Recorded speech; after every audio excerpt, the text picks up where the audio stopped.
Na alegoria da caverna escrita por Platão, a caverna simbolizava o mundo onde todos os seres humanos viviam. As sombras projetadas em seu interior representavam a falsidade dos sentidos, enquanto as correntes significavam os preconceitos e a opinião que aprisionam os seres humanos à ignorância e ao senso comum. Portanto, libertem-se de suas cavernas. Esse é um trecho que está numa legenda de uma das fotos do meu entrevistado de hoje aqui no podcast de Respeito, o advogado Paulo de Almeida. Tudo bem? É um prazer te receber aqui, Paulo. Bom dia a todos. O prazer foi todo meu. Você começou a ler, eu falei, nossa, eu gosto muito dessa passagem, né? Desse mito. Eu quero saber se tu já te libertou dessas cavernas e como é que foi esse processo. Explica pra gente um pouquinho o que tu quis dizer com isso. É porque é o seguinte, nós que vivemos nessa sociedade ocidentalizada, né, eurocêntrica, nos são impostos, não sei nem se eu empreguei esse verbo corretamente, mas nos é imposto, né, uma série de comportamentos, inclusive de como pensar, de como agir, até da maneira em que a sociedade está organizada e estruturada. Sobre quem votar, sobre como agir. Tem até uma música da Pitty que fala sobre isso, aquela música Admirável Chip Novo. Sim. Vote, pule, compre, é sempre no imperativo. Então, até que nós consigamos ter ou caminhar uma trajetória de conhecimento, de construção do próprio ser, de autopercepção, isso é demorado. E para que isso ocorra, tem um processo doloroso, né, que você acaba se libertando desses conceitos quadrados, digamos assim, habituais. Mas sair dessa zona de conforto, como o próprio nome fala, não é fácil. Sair dessa corrente, ela não é fácil. Isso exige, né, que você vá de oposto com aquilo que se fale. E quando você pensa diferente e sai da bolha que é confortável, você sente que existe muita coisa além do que te falam. Existem muitas ideias das quais te informam, muita opinião, visões. Então, eu me identifico com esse mito da caverna, né? Justamente por ele, o autor, Platão no caso, brincar com fazer referência a isso. A pessoa que, a partir do momento em que ela tem consciência de si, ela começa a se questionar. E esse questionamento ele começa a se dividir e ramificar por outras áreas.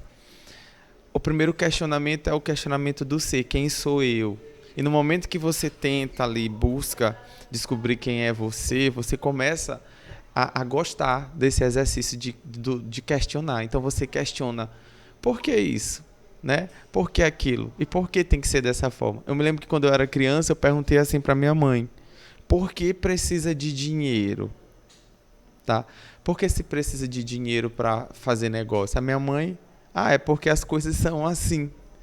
Então foi uma resposta automática. E acredito que a grande maioria das pessoas vão te dar essa resposta automática sem entender a profundidade do que é o real, o dinheiro, de como que surgiu, como que a sociedade chegou num ponto de organização que saiu de um escâmbio, né? É escambo, na verdade, escâmbio, perdi a palavra, que era um sistema de troca para um sistema financeiro através de uma placa de metal. Então essas coisas eu comecei a questionar, até questionar a minha sexualidade. E, na verdade, eu devo isso à minha sexualidade. Paulo de Almeida, 27 anos, é membro consultivo da Comissão da Diversidade Sexual e de Gênero da OAB Maranhão. Sim. Como é que foi construir essa carreira? Já era um plano desde jovem entrar no direito? Como é que foi isso? Pois é, né? Eu sempre tive uma vida muito tradicional, escola, família, o que se espera, né? Minha criação foi muito rígida.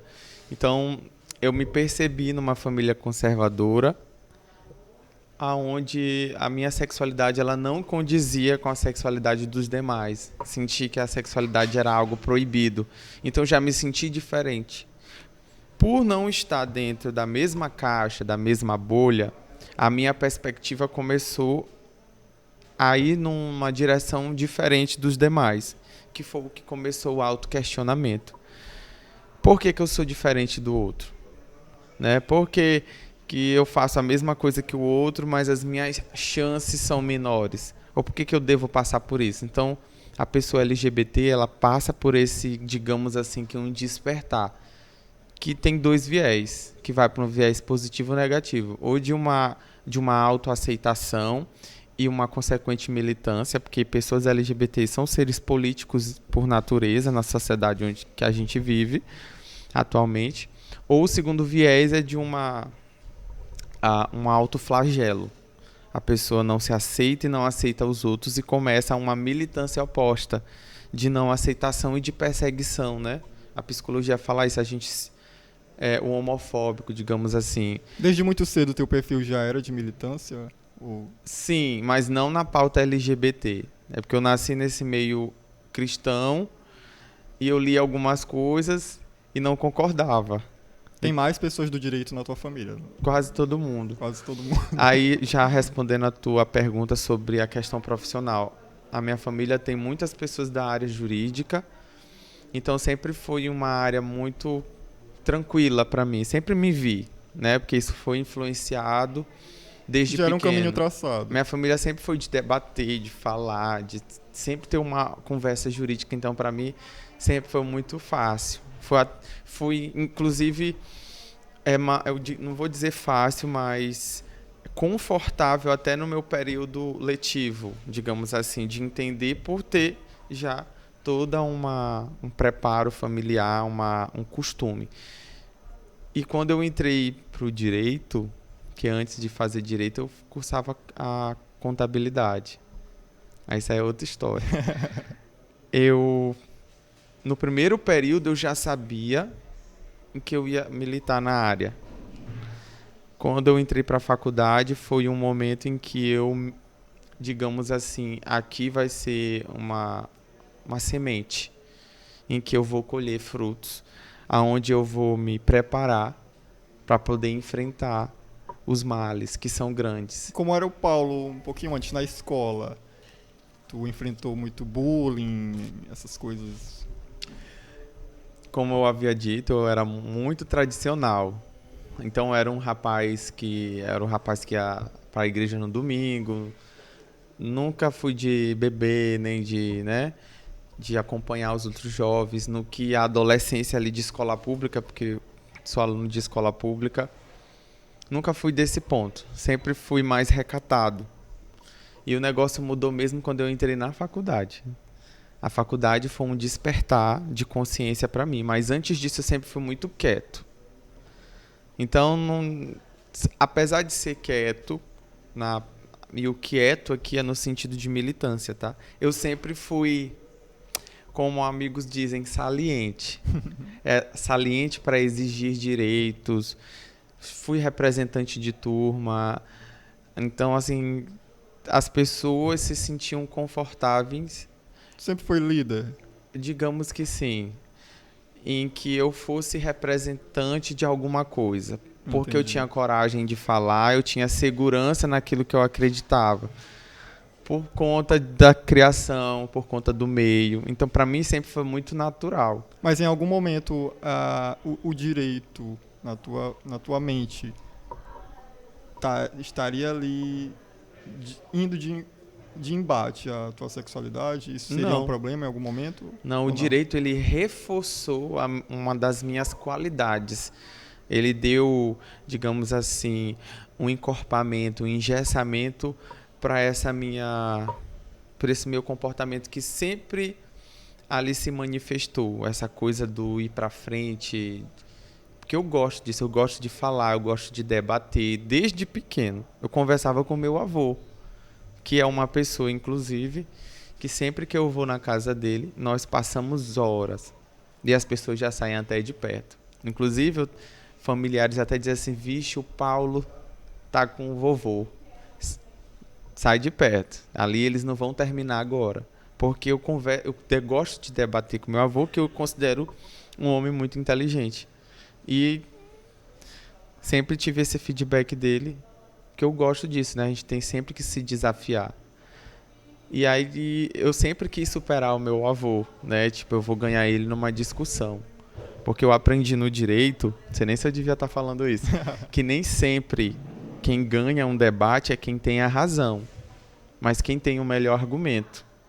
Isso eu aprendi com o meu avô. Então teve um momento, eu nunca vou esquecer desse domingo, quando eu tinha 19 anos. Num domingo ali, período de maio, alguma coisa assim, próximo do aniversário dele, em que nós entramos numa discussão que era discussão sobre sexualidade.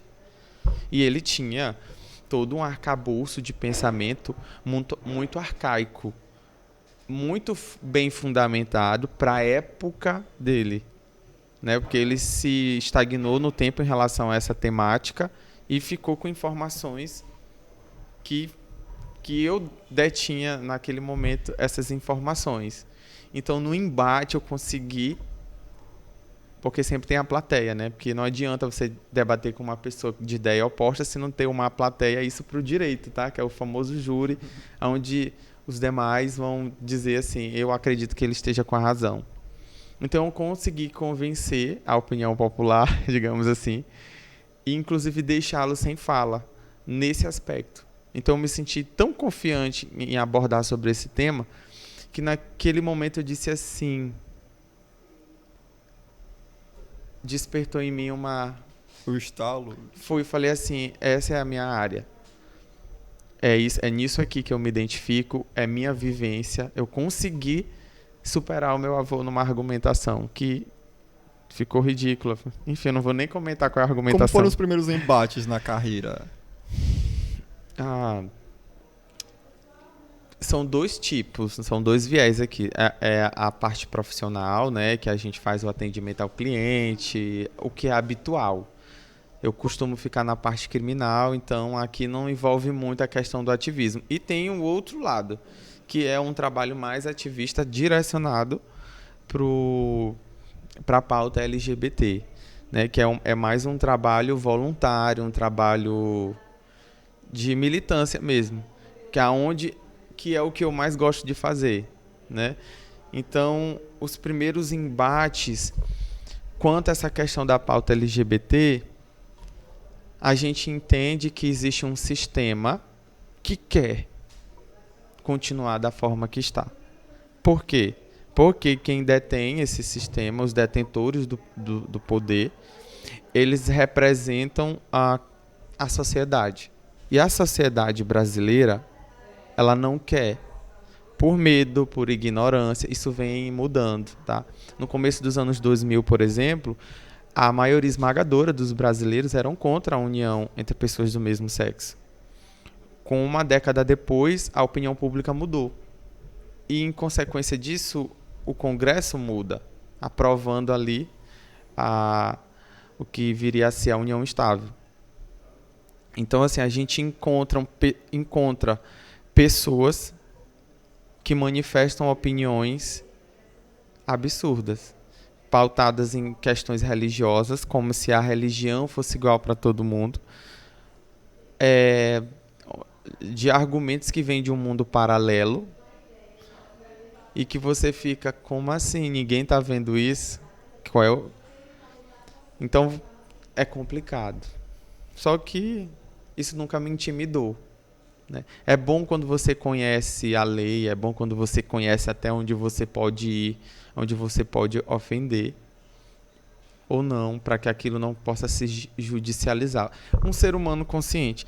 Então, os primeiros foram mais complicados. Hoje eu consigo levar. Tem muitas questões intrigantes que nem eu sabia responder. Hoje eu já me sinto bem confortável para responder qualquer coisa que me perguntem. No ambiente de trabalho, tu sofre muito preconceito? Não, as pessoas me respeitam muito por isso. E em qualquer lugar que tu chegue, enfim... Na minha frente elas me respeitam. Hoje eu sou conhecido como advogado dos gays, né? Então, eu já vou até contar um caso aqui interessante para ti. Na academia onde eu treinava, eu sempre gosto de, em relação ao visual, e do jeito que eu me sinto confortável. tá? Então eu tava ali de um jeito assim diferente. Descreva esse jeito. Eu tava com um short um pouco mais curto, uma blusa que a sociedade diz como feminina, só que eu acredito que roupa não tem gênero, então eu fui de uma maneira em que alguns poderiam interpretar que era uma pessoa LGBT, né? Uma pessoa, com o comentário que eu vi, quer ser mulher. Eu nem estava caracterizado como mulher, eu estava só com uma peça de roupa que seria feminina. E eu fui para a academia e uma das pessoas ficou extremamente incomodada, né? Eu vi muitos comentários, quer ser mulher, não tem necessidade, como se alguém precisasse da opinião de alguém para viver ou para seguir. E eu continuei belíssimo, né, treinando. E eu sou uma pessoa assim, sou de escorpião, né? Eu sou um pouco debochado. Aí eu fiquei debochando, né, assim um pouco, não debochando, vivendo minha vida. E a pessoa informou que ia me agredir para outra. E essa informação chegou até a recepção, aonde a moça da recepção, eu era muito amigo dela, quando eu estava frequentando essa academia. E aí, quando esse rapaz foi informar o incômodo, ela informou para ele, junto com outras pessoas que ouviram, dizendo assim, não mexe com ele, porque ele é envolvido com coisa de gay, tu vai se dar mal. E ele é advogado, ele é isso. E aquele comportamento agressivo dele freou, apesar de ele ter intenções. E eu ouvi.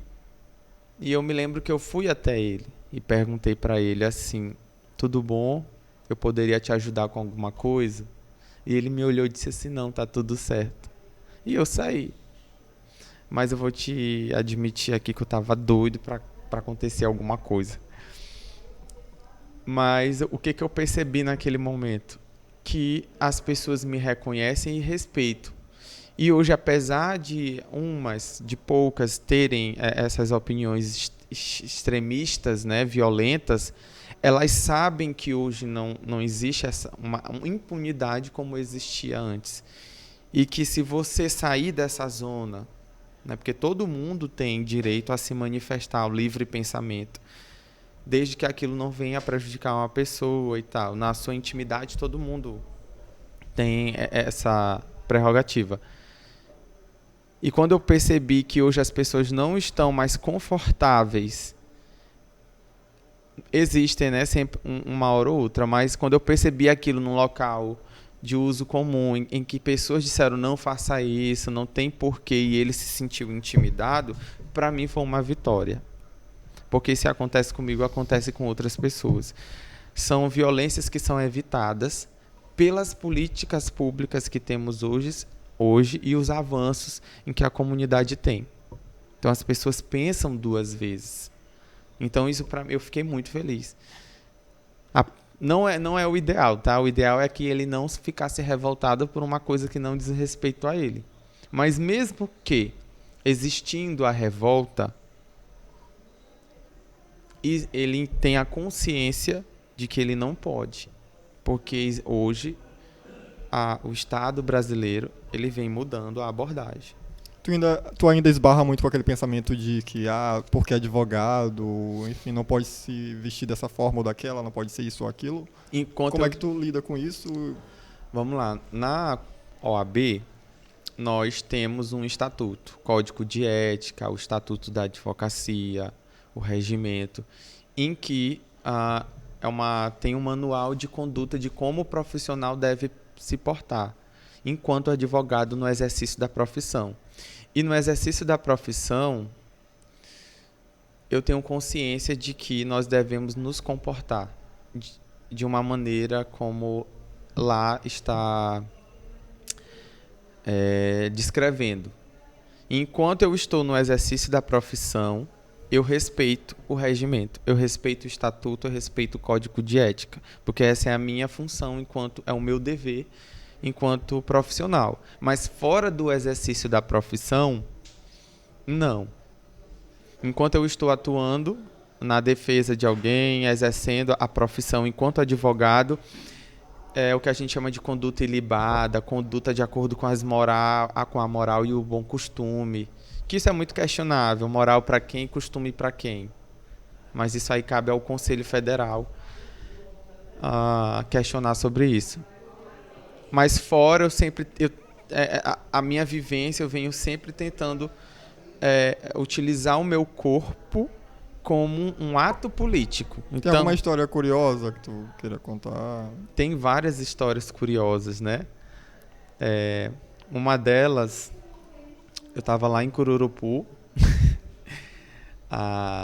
no mês da diversidade, em que nós estávamos fazendo uma ação em conjunto com outras organizações. E foi uma semana de evento. No final do evento, teria a parada LGBT. E depois de todas as diligências que a gente se propôs a realizar, a fazer, já tinham sido feitas, eu me senti no conforto de curtir a parada LGBT no último dia, né, que era no 7º dia, como uma pessoa comum, uma pessoa civil. Então, eu peguei e me caracterizei a caráter, né, a parada LGBT. Então, eu coloquei ali um cropped, coloquei ali uma roupa diferente, uma coisa assim meio não binária, sabe? Uma coisa a gênero, que impressionou muito a cidade, inclusive. E eu estava na minha área de conforto, zona de conforto, quando eu ouço o prefeito da cidade falar o meu nome no palco. Para receber um prêmio para representar a OAB. E aí, como é que foi?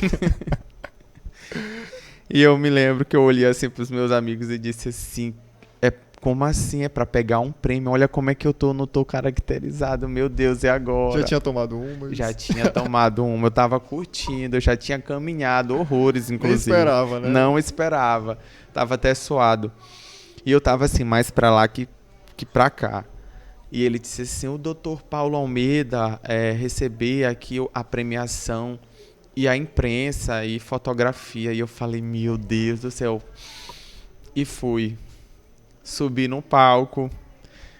E eu me lembro que o prefeito ficou olhando assim pro cropped. Vai na fé.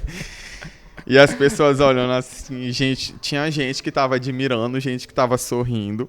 E eu com cara de paisagem. Peguei... eu tenho essa placa, né? Recebi a premiação. E eu me lembro que eu fiquei no palco assim, igual uma paniquete.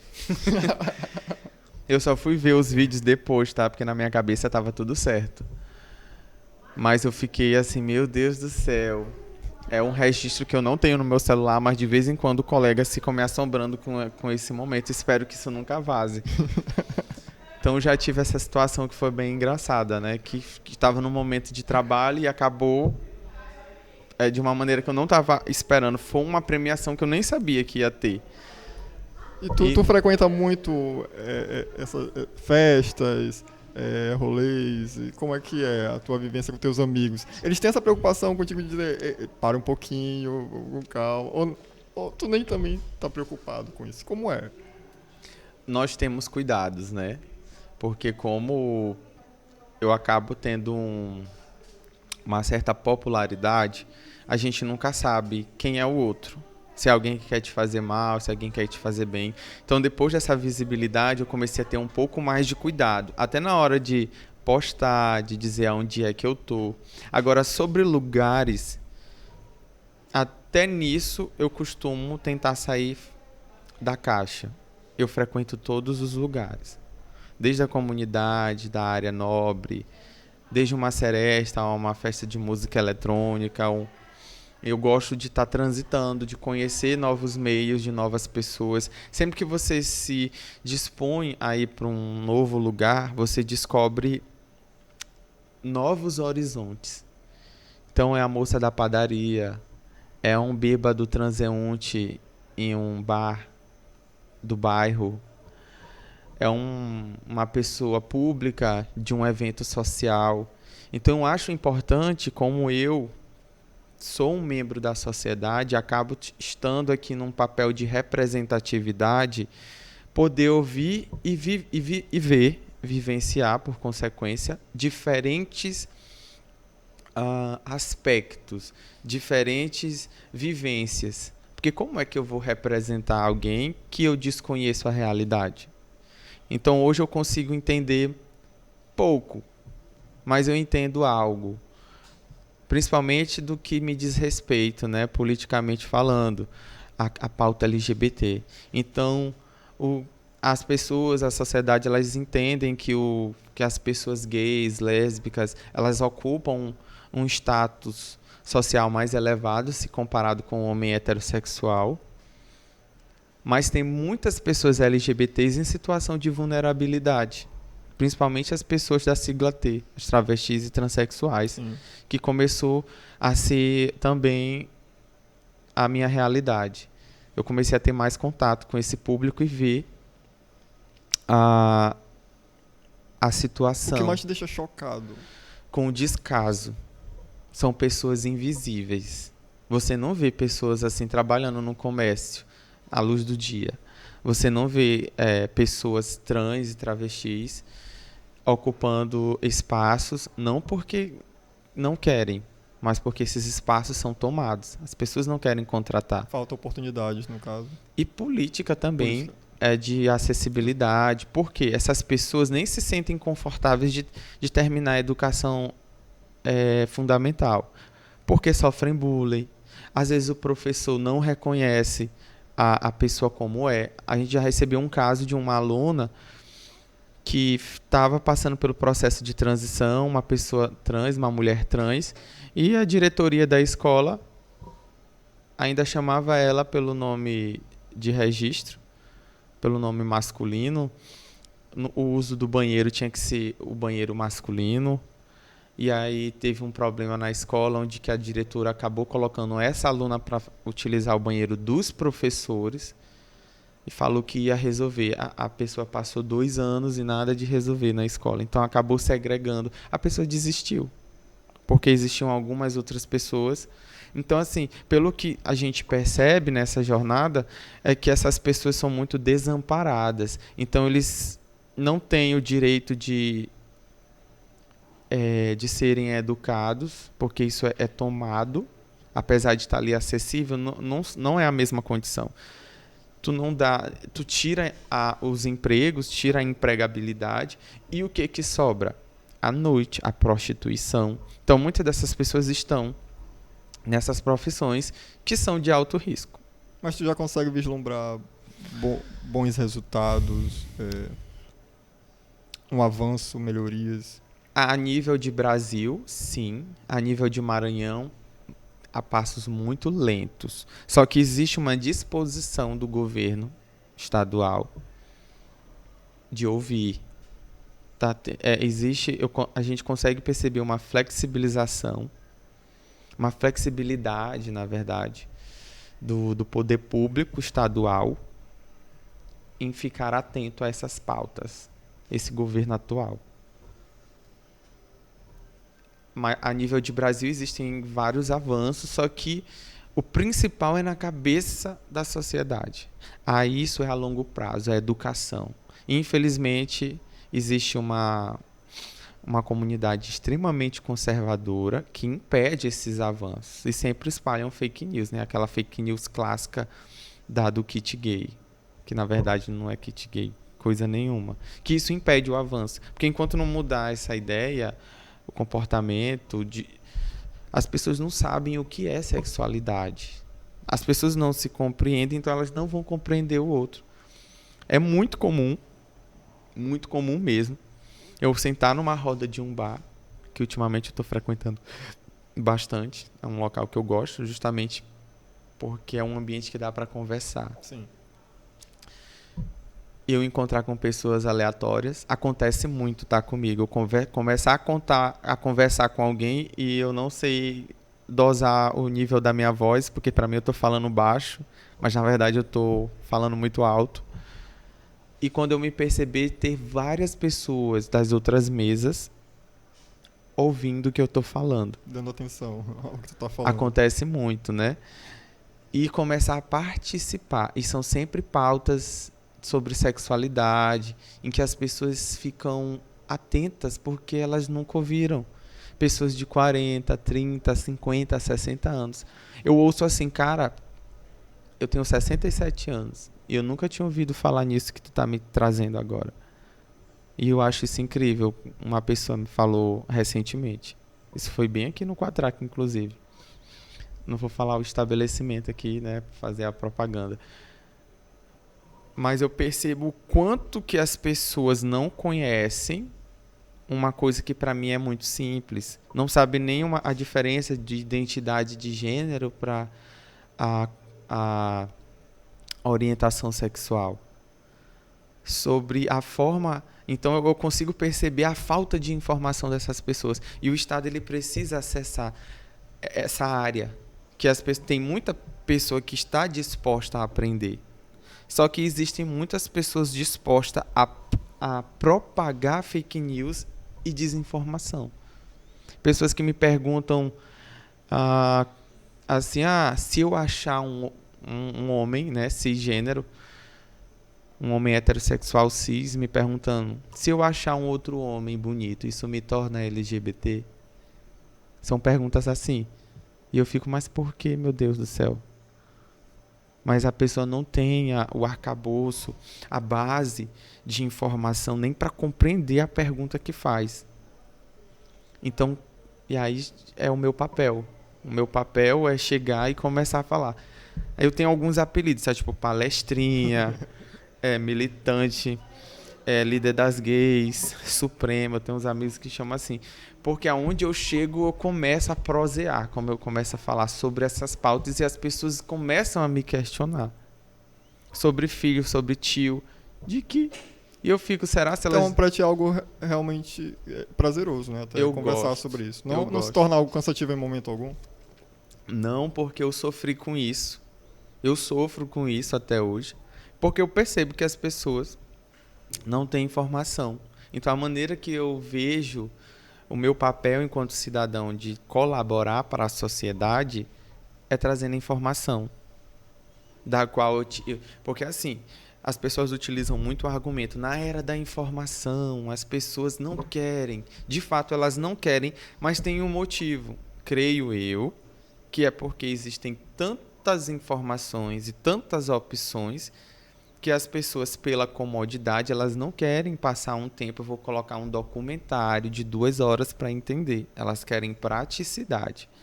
E hoje, inclusive a mídia, a propaganda, ela se adapta. Tanto que as publicações de redes sociais, de empresas, elas são posts reduzidos, pequenos, que chamem a atenção. Então as pessoas não querem sentar para ver. Deveriam querer, mas já que não querem, estou aqui tentando reparar isso. Então eu fui essa pessoa que passei muito tempo lendo, buscando informação, vendo pesquisa, e estou aqui para fazer uma espécie de síntese bem mastigada, que para mim é muito prazeroso, para essas pessoas que com certeza não irão reproduzir o que poderiam reproduzir que causaria um dano a alguém. Então eu me sinto bem quando eu faço isso. Levar a informação de coisas que para mim que são essenciais. Eu vejo isso muito, eu comparo muito com a questão da saúde.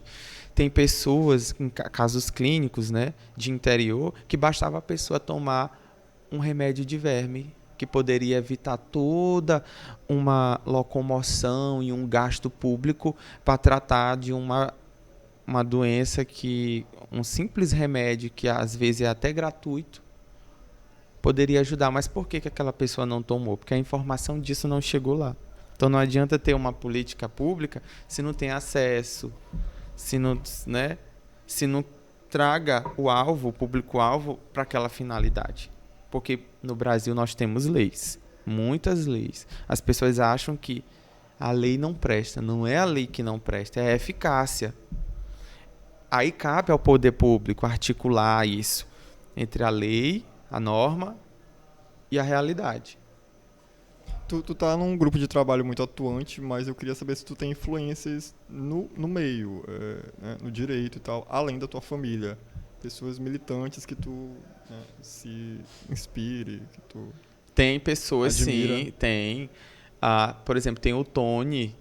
O Tony, ele que foi o presidente da Aliança Nacional Gay.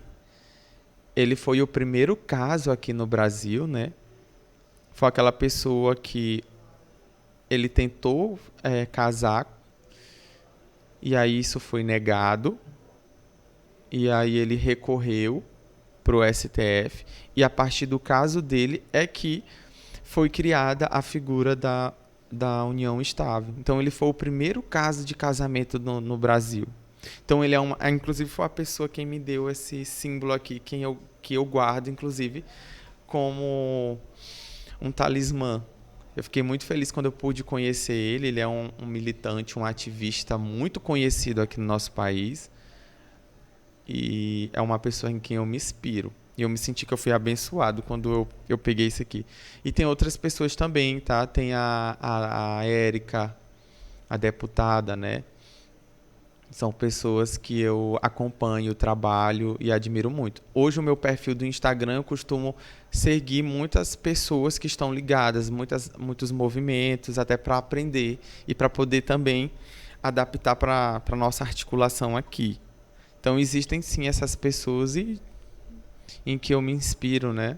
Só que não existe aqui no nosso estado. Tem o Jefferson, que ele é vereador, ele é assumidamente LGBT e luta por essa pauta. Então é uma pessoa que a nível estadual, municipal, na verdade, em que eu tenho muito orgulho. Agora eu também espero aí futuramente vir a representar, ser uma cara também aqui na nossa Câmara, de vir a representar a nossa comunidade. Tá certo. Falando de redes sociais, como é que tu analisa, né? Muitas vezes a gente vê aí ataques, né? Muitas pessoas que usam redes sociais para promover ódio, né? Contra a pessoa LGBTQIA+. E como é que tu lida com esses casos? Como é que tu observa toda essa dinâmica, né? Eu não vou dizer que não é revoltante, porque é pura ignorância. Mas sabe o que é que eu tenho feito ultimamente? Sempre que eu vejo muitas publicações e manifesto ódio ao ponto de incidir ali no crime de homofobia, eu tiro print e encaminho para o Ministério Público. Simples. Eu tiro print do comentário, print do perfil da pessoa e encaminho para colegas do Ministério Público em que vai ter a apuração. Então essa pessoa vai ser notificada e eu acredito que ela nunca mais vai fazer isso. Tivemos agora recente em um caso de um advogado que acabou tendo um comentário um pouco polêmico em apoio ao último caso que teve aqui em São Luís do Bar, né? Que repercutiu bastante. E quando ele fez uma publicação na página oficial dele, em uma das redes sociais, em apoio. E existiam vários comentários de pessoas apoiando a publicação em comentários homofóbicos também. O que fizemos? Tiramos print. Deu um total de 23 perfis, encaminhamos para o Ministério Público e já estão sendo apurados. Eles vão ser chamados para prestar esclarecimento e possivelmente ali evoluir para uma ação penal, quem sabe. O lado mais humano, como é que isso te atinge, vendo essa chuva de comentários maldosos, ruins? Isso reflete que a sociedade é homofóbica, isso é bem claro. E homofobia não é só você sair da sua zona e agredir alguém, porque as pessoas pensam assim, eu não sou homofóbico. Por que ela pensa assim, mesmo sendo? Porque ela jamais ela pensa que a homofobia é quando eu pego aqui um objeto e vou ferir a pessoa. A homofobia, ela não é só... essa manifestação é uma forma de homofobia, tá? Que é o que eles chamam de grau mais elevado. Só que existem outras formas de homofobia. Por exemplo, não falo com fulano porque fulano é LGBT. Se a razão de você não falar é só porque a pessoa é LGBT, isso é uma discriminação em razão da orientação sexual. Agora, se for por outro motivo, porque eu tive um desentendimento, porque a pessoa não me devolveu minha tapaué, aí não é uma homofobia. Mas se o motivo do teu comportamento ou da opinião foi em razão da pessoa ser LGBT, por exemplo, como eu já ouvi, eu adoro os gays, mas eu acho... Eu tenho até amigos que são. Eu não tenho nada contra, mas eu não quero perto de mim. Eu não concordo com os gays. Não concorda com o quê? Eu nunca entendi essa afirmação, né? Eu não concordo com os gays, eu fico, mas não concorda com o quê? Com a conta, ou a cor do cabelo, ou as dívidas que a gente... né? Ou com as baladas que a gente vai. Eu nunca entendi. Não concorda com o ser. O ser homossexual como se fosse uma questão de opinião. Então isso já é uma expressão discriminatória que pode ser enquadrada ali em homofobia. Uma vez eu ouvi uma pessoa dizendo assim: cortei o meu cabelo uma vez com gay e nunca mais cresceu. Aí agora eu não corto mais meu cabelo com gay porque eles são amaldiçoados. Mas a pessoa não se acha homofóbica. Então assim, não, eu não sou homofóbica, mas eu não corto com gay porque eles são amaldiçoados. Então, assim, o que falta é a pessoa ter consciência dela mesma. Então, é aí que a política pública, é aí que o Estado, ele tem que intervir. É para que a pessoa tenha consciência dos seus atos, porque o brasileiro não tem. Tu acha que as escolas precisam de maneira imprescindível agir mais, né, nesse sentido e educar mesmo, né? O pior é que a escola ela segue diretrizes, ela segue um regimento e acredito eu, quem tem competência para legislar sobre a educação é o governo federal, salvo engano. Então o governo federal é quem tem que estipular quais são os limites da educação que vai entrar na grade ou não. Então enquanto não tiver uma determinação para que inclua isso, que é o que justamente a bancada conservadora impede, que eu não sei qual é o medo que se tem, de trazer essa informação, porque eu vou te dizer que grande parte da violência ela pode ser reduzida levando a informação, o conhecimento. Porque as pessoas acham que ensinar sobre sexualidade é ensinar sobre sexo, e não tem nada a ver.